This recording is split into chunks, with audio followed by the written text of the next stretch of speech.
کہ میت دے گھر دا کھانا کھانا چاہیے کہ نہیں؟ اے مسئلہ سن لو۔ اگر کوئی بندہ فوت ہو گیا تو انہوں پتہ اکثر جوں ہی کوئی بندہ فوت ہوتا ہے تو جنازے تے ہی لوگوں کو کالی پی جاندی جا کے روٹی کھانی ہے۔ مسئلہ سنو، حضرت جعفر طیار جنگ دے اندر شہید ہوئے، حضرت جعفر رضی اللہ تعالی عنہ۔ نبی پاک نے اپنے گھر والے نے فرمایا کہ جعفر دے گھر والے پریشان نے، دکھ دے اندر نے، پریشانی دے عالم دے اندر نے، کیونکہ حضرت جعفر شہید ہوئے سن۔ تے آپ نے اپنے گھر والے نے فرمایا کہ تسی جعفر دے گھر والے دا کھانا بناؤ، کی کرو؟ اور شریعت بھی یہ کہندی ہے کہ جس دے گھر فوتگی ہوئی ہوئے، جس دے گھر مرگ ہوئی ہوئے، او دے رشتہ دار کھانا بنان، او دے تعلق دار کھانا بنان، او دے پڑوسی، او دے ہمسائے والے، او دے پنڈ والے۔ میت والا بندہ خود نہ کھانا بنان لگ پے، کیونکہ اس دن تمہیں پتہ صدمہ ہوندہ ہے، ہر بندہ پریشانی دے عالم دے اندر ہوندہ ہے۔ تے میت گھر والے نو چاہیے کہ وہ کھانا نہ بنان، دوسرے کھانا ہمدردی واسطے، انہاں دے نال درد بڑھن واسطے کوئی رشتہ دار کھانا لے کے آوے۔ ساڈے بندے ایسے نے ماشاءاللہ، پہلے دن ہی بریانی بھی چل دی، پہلے دن ہی دیگاں بھی چل دیاں نے، اجے دفن کر کے اوندے نہیں تے اوندے جناب او مرن والے دے گھر بیٹھ کے تے مرن والے روٹی پکائی ہوندی تے او دے تے روٹی پکان تے سارے کھاندے ہوندے نے۔ مرن والے دے گھر روٹی کھانا جائز؟ بولو جائز نہیں۔ اس واسطے ذرا احتیاط کرو، خاص کر کے پہلے دن کوئی دعوت نہیں کہ جناب فوتگی ہوئی ہے تو ہوں آؤ۔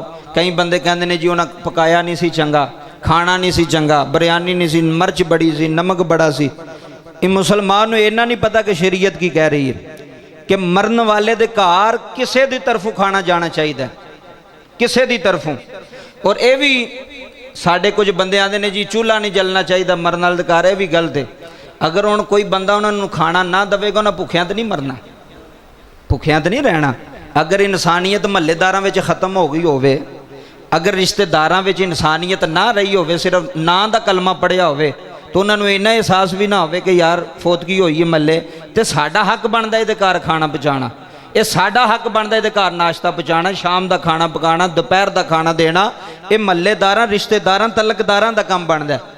اگر کوئی انسان اتنے نہ ہوئے انسانیت رکھنے والا تو پھر انہیں مجبور ہو کے تو کھانا بنانا بیچارے چولہا جلانا ہے، پھر وہ جلا سکتے ہیں۔ باہروں جا کے تے چسکیاں نال جا کے ختماں تے میتاں تے کھانے یہ جائز نہیں۔ احتیاط کرو، یہ تو بچو، اگے ہی اگلے نو صدمہ ہویا ہوندا ہے۔ کئی باری تسی ویکھیا کہ بچہ چھوٹا ہوندا ہے نا، چھوٹا معصوم، 2 دن دا ہو گیا، 3 دن دا ہو گیا، مہینے دا ہو گیا، اسی سارے کہنے ہیں کہ وہ بچہ جناب گناہاں تو پاک ہوندا ہے، پاک ہوندا ہے نا جی۔ 1 دن دا بچہ ہے، 2 دن دا، 10 دن دا، مہینے دا، 2 مہینے دا، گناہاں تو پاک ہے، چھوٹا بچہ ہے۔ پھر ساڈے بندے کی کردے نے جناب، وہ جنازے تے اعلان کرن گے جی بھی اے دا پرسوں کولے تے 10ویں دا ختم ہوئے گا۔ مولوی صاحب اعلان کرو، کادا اعلان ہے جی، کادا کولے، کادا 10ویں؟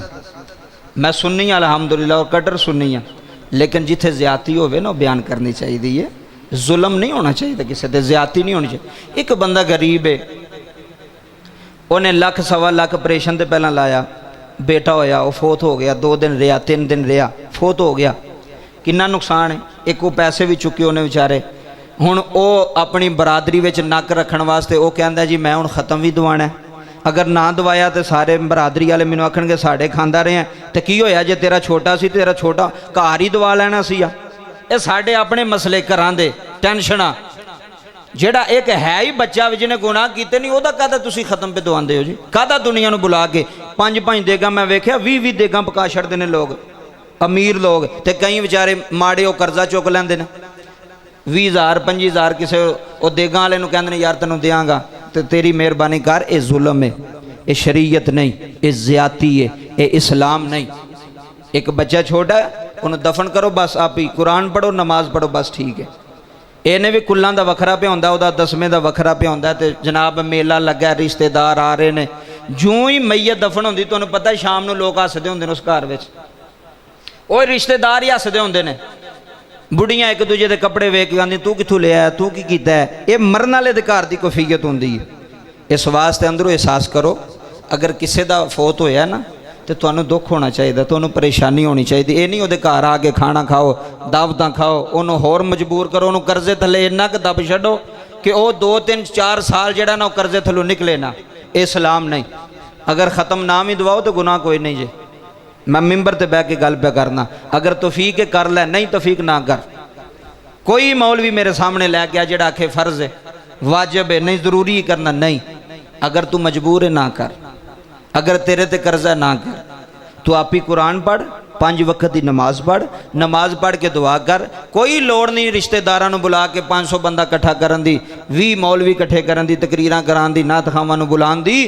اگر تیرے کول ہمت نہیں تے تو سکون دے نال بیٹھ کے خود قرآن پڑھ، او دے واسطے ذریعہ نجات بن، صدقہ جاریہ کر، نماز پڑھ، اللہ دی بخشش فرما چھڑے گا۔ اس واسطے یہ ضروری باتاں سن جڑیاں میں توڑے تک بچائیاں، اللہ عمل دی توفیق عطا فرمائے۔